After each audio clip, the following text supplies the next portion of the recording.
अस्सलाम वालेकुम। हाँ जी दोस्तों, की हाल चाल है? उम्मीद है सारे भरा ठीक हो सन। ते जनाब तुसी देख रहे हो भांज पिजन चैनल। मैं तुहाडा दोस्त तुहाडा भरा गुलाम मुस्तफा। जनाब अज बड़ा दुख है जनाब कि कल भरा ना खोकर भाई ना जनाब मेरी नशई कबूतर को नहीं बैठा। लेकिन ये मौसम ऐसा हो गया है कि हर छत ने नुकसान होने लगे है। तो मामू जनाब शेरो शायरी कर रहे हैं। ते भाई खोखर तुहानू एक जनाब गल आखसां कि मेहरबानी करो जनाब, जेडे कबूतर पिछले तुहाडे गर्मी विच बैठने रहे 12 तो पार, उन्ना की कबूतरा की बन के फड़क मारो। इंशाअल्लाह अल्लाह ने हुक्म ना कबूतर दाया नहीं होने लिया। ते अज जुमे ना दिन है, तहसील सराय अलमगीर विच अज टूरनामेंट उड्डे है। ते तुहाडा जनाब मेरी उधर भी हालात देखे सन, हुण इधर भी देखो हालात।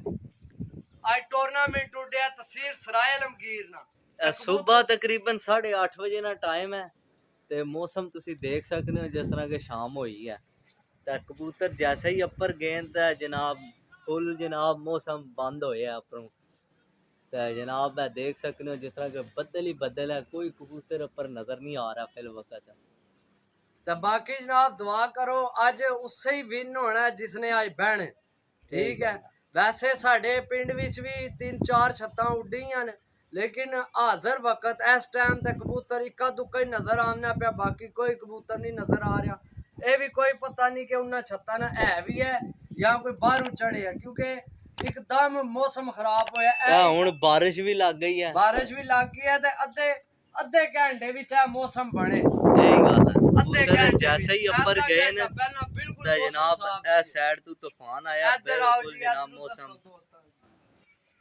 जी दोस्तों ए देख सकते हो तुसी मौसम इस साइड दा साडे ए जे मेरा हथ नजर आ रहा ए साडा इधर जिला जेलम है। ठीक है, ए जेलम वाली साइड तो जनाब है हट चढ़ी है, देख लो काली शाह रात बन गई है। ठीक है, सुबह 8:30 ना तकरीबन टाइम हो गया है। ठीक है, तो देखो जनाब मौसम खराब हो गया, टूर्नामेंट उड्डे ने ते कबूतर नजर आवन ही को नहीं लगे। इक्का दुक्का सिर्फ है सामने आए ने कबूतर। कैमरे भी मारो हवा ना टेम्परेचर देखो कबूतर की लैके पूरा जान लगी। कोई नहीं स्विच नहीं शो होना पे कबूतर कबूतर शो नहीं हो रहा, चलो कोई नहीं बात, लेकिन दुआ करे अल्लाह पाक खैर करे।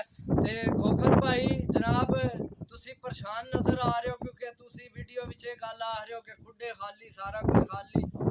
सिर्फ ए एतवार तुसी कड्डो, बाकी टेंशन नहीं लैनी, अल्लाह ने हुक्म नाल खुडे भरे न। ठीक है, मौसम की वजह तो ये कौन कबूतर खुले था, बाकी जनाब खुडे भरे पे ने।